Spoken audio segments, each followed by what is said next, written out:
செங்கல் சூளை தொழிலாளி கொலை செய்யப்பட்டாரா?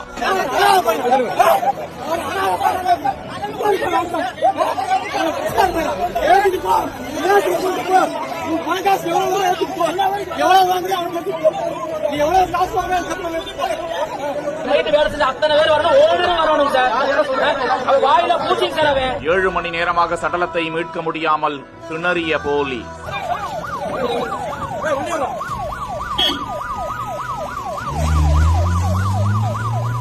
திண்டுக்கல் மாவட்டம் பழனி அருகே தும்பலப்பட்டியை சேர்ந்தவர் மகுடீஸ்வரன். வந்தாரை வாழ வைக்கும் தமிழகம், வந்தாரை வாழ வைக்க தமிழகம்னு சொல்லிட்டு நீங்க வர்றவனையெல்லாம் உள்ள விட்டு ஏன் எதுக்குன்னே கேள்வி கேட்காம இன்னைக்கு ஒருத்தனா அடிச்சு கொண்டுட்டு இருக்கான். இது எத்தனாவது சாவு யோசித்து பாருங்க. இனி அடுத்து அவனுக்கு ஆதார் கார்டை கொடுத்தீங்க, குடியுரிமையை கொடுத்தீங்க, ஓட்டர் ஐடியை கொடுக்குறீங்க. இது தமிழ்நாட்டே கொடுத்துருங்களே, நாங்க எல்லாம் செத்துடுறோம், நீங்க மட்டும் நல்லா வாழுங்கடா, நல்லா வாழுங்க, அவங்களே வாழ வச்சு நீங்க நல்லா வாழுங்க.